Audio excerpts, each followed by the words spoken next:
Je voulais, par méchanceté, lire un jeune musulman qui m'avait envoyé une réponse, parce que je reçois beaucoup par internet, et il me dit, je disais l'intérêt du musulman d'être patriote. Et le mec il me disait, les Maghrébins ne se soumettent qu'à Dieu, on est de passage sur terre, le temps passe vite, la vraie vie est dans l'au-delà, on est tous égaux devant Dieu, la première à rentrer au paradis seront les pauvres dans l'islam. Et il me dit tout ça, genre, je ne suis soumis qu'à Dieu. Et moi je lui ai répondu très simplement, j'ai dit, le problème, c'est qu'en réalité, vous vous soumettez d'abord au Parti Socialiste. Vous voyez ? Ça, c'est revenir un peu les pieds sur terre, vous voyez ?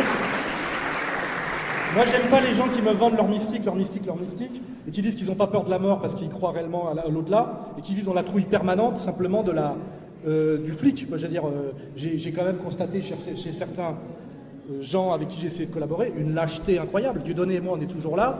Jamel Debbouze, il n'est plus là. Vous voyez ? Donc, on prouve sa foi par ses actes. On ne fait pas d'effet d'annonce. Vous voyez ? On prouve qu'on croit à la transcendance parce qu'on est prêt, comme je le fais moi, à mettre sa vie en danger. Réellement. Parce que moi, je suis Alain Soral. Tout le monde sait qui je suis et ce que je dis. Et sinon, on ferme sa gueule. C'est ça que je veux dire. Alors, il y a beaucoup de gens qui me parlent de soi-disant leurs croyances en machin, etc. Et ils sont d'une trouille sociale incroyable. Voilà. Et ça, c'est se poser ces questions, effectivement, de l'ennemi principal et secondaire à l'intérieur de sa propre tête et à l'intérieur de son propre être.